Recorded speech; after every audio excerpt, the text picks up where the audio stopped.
परमात्मा का वास है, लेकिन तुम अपना स्वरूप जान ही नहीं रहे हो। कोई भी वाणी आती है कि तेरे घट में बसे भगवान, तुम इस काया को अपना घट मान लेते हो कि इस काया में भगवान है। इस काया में भगवान होता ना भाई, तो ये काया कभी मरती ना। समझ लो, इस काया में कौन है? जीव है। जीव है काया में, यानी पिंजड़े में तोता है, परमात्मा नहीं है। तोता कैदी है पिंजड़े में, ये है वो पिंजड़ा। वो तो लोहे का पिंजड़ा है जिसमें तोता कैदी है। ये कौन सा पिंजड़ा है?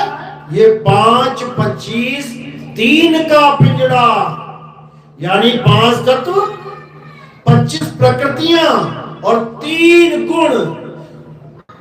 ये है वो पिंजड़ा, और इसमें कौन बैठा है? जीवात्मा बैठी है। यानी तोते को पिंजड़े में ही फंसा के रखने के लिए ऐसे गुरु आ गए जो कहते हैं परमात्मा तेरे शरीर में ही है। यानी तोते को कहा जा रहा है कि तेरा घर, तेरा परमात्मा तेरे पिंजड़े में ही है। अरे भाई, जब पिंजड़ा नहीं बना था तब तोता कहां था? ये तोता आया कहां से इस पिंजड़े में? वो बताओ। पिंजड़े में परमात्मा नहीं है, इस काया में परमात्मा। अगर इस काया में परमात्मा होता तो 2 हो गए, एक जीवात्मा, एक परमात्मा। अगर जीवात्मा शरीर को छोड़ भी चली जाती तो परमात्मा की ये शरीर जिंदा रहना चाहिए था ना। बस में, ट्रक में, कार में एक ड्राइवर होता है, अगर उसको हार्ट अटैक आ गया तो समझ लो सारी सवारियां गई। लेकिन हवाई जहाज में 2 ड्राइवर होते, पायलट कहते हैं उसको।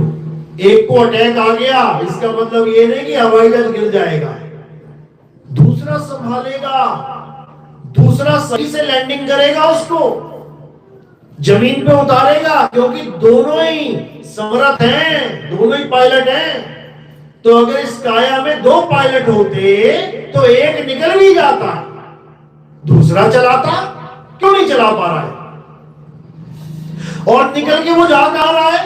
परमात्मा तो आज तक अंदर ढूंढता रहा और अंत समय आया तो बाहर निकल गया। तो मिलन कैसे हुआ? या तो परमात्मा पिंजड़े में है तो तोता सदा पिंजड़े में ही रहे। क्यों? क्योंकि परमात्मा पिंजड़े में है। मिलन हो गया, अब कोई जुदा नहीं होगा, लेकिन परमात्मा तो पिंजड़े में रह गया और तोते को बाहर निकाल दिया 9 द्वारों से। ये कैसा मिलन है? यही बंधन है। क्योंकि परमात्मा कभी पिंजड़े में नहीं रहता। वो रहता कहां है? वो तुम्हारी आत्मा में रहता है। इसलिए पहले इस नकली काया से, नकली स्वरूप से छुटकारा चाहिए और असली स्वरूप का दीदार चाहिए। यानी अब तुम काया में नहीं, अपनी आत्मा में ढूंढना चालू करो। और उससे पहले हमें यह ज्ञान होना चाहिए कि आखिर हमारी आत्मा है कहां। आत्मा का नाम सुना है? सबने सुना है? अपनी अपनी आत्मा लेके आए हो आप लोग? किसी के घर में छूट गई हो? सबके पास आत्मा है ना? हाथ लगा के चेक करो जरा एक बार। हाँ, चेक कर लो, है ना आत्मा? कैसे पता लगा? तुम तो शरीर को छुआ है तुमने, कैसे पता लगा आत्मा है? क्योंकि चल रहा है, बोल रहा है, खा रहा है, पी रहा है, सांस ले रहा है, दिल धड़क रहा है, नाभि चल रही है, नाड़ियां चल रही हैं। इसका मतलब आत्मा है यहां कहीं ना कहीं। अगर आत्मा ना होती ना तो ये ऐसे ही पड़ा होता लाश की तरह, यहां तक भी ना पहुंच पाते अगर कहीं सड़क में छोड़ देता शरीर को ही आत्मा। तो इसका मतलब आत्मा बिल्कुल आपके पास है। मोह को कहां ढूंढे रे बंदे, मैं तो तेरे पास में, बिल्कुल पास है। तभी तो चल रहा है। और जैसे ही दूर हो जाएगी ये शरीर नहीं हिलेगा। तो क्या करना है? अब उस पास वाली वस्तु को ढूंढना है कि अगर आत्मा पास है तो है कहां। इसको समझना पड़ेगा। ये वस्तु पड़ी कहां है? तो साहिब क्या समझा रहे हैं? अरे वस्तु कहीं और ढूंढे कहीं, कैसे लागे हाथ, और गुप्त वस्तु तब मिले जब भेदी लीजिए साथ। भेदी लीना साथ में, अरे दीनी वस्तु लखाए, कोटि जन्म का पंथ था। करोड़ों जन्म बीत जाएंगे अगर सोचते हो कि परमात्मा यहां पर है। करोड़ों जन्म बीत गए ऋषि मुनियों के, यही ध्यान लगा लिया सबने। शंकर जी की तो आंख भी बन गई यहाँ पे, तीसरा नेत्र बन गया। और तुम्हें पता ही है मुक्ति हुई कि नहीं हुई शंकर जी की। अगर शंकर जी की मुक्ति हो जाती तो इस दुनिया का खेल ही खत्म हो जाता। समझ लो, तुमने एक आदमी रख लिया दुकान पे, अब अगर दुकान खुली है तो इसका मतलब तुम्हारा वर्कर वहीं बैठा है। अब वर्कर दुकान पे ना हो तो इसका मतलब दुकान पे ताला लगेगा। तो ये जो दुनिया है ना, इसमें 3 वर्कर हैं जो सारी दुनिया चला रहे हैं। कौन कौन से वर्कर हैं? नंबर 1 पे ब्रह्मा जी, नंबर 2 पे विष्णु जी, नंबर 3 पे शंकर जी। यही सृष्टि चला रहे हैं। ब्रह्मा जी सृष्टि को पैदा करते हैं। ये जितने बच्चे पैदा हो रहे हैं घर में, हॉस्पिटल में, जहां भी, हिंदू के, मुसलमान के, सिख के, ईसाई के, यहूदी के, बौद्ध के, जैन के, आस्तिक के, नास्तिक के, सबके कौन पैदा कर रहा है? ये ब्रह्मा जी का कार्य है। यानी ब्रह्मा जी मुक्त नहीं है, कार्य कर रहे हैं। दुकान खुली हुई है, बंदा वहीं बैठा है, याद रखना। दुकान बंद होगी तो बंदा वहां नहीं है। तो ब्रह्मा जी अगर यहां पर हैं तभी पैदावार हो रही है। अब विष्णु जी पालन कर रहे हैं। देखो रोटी पानी धंधा कैसे चल रहा है सबका, बढ़िया।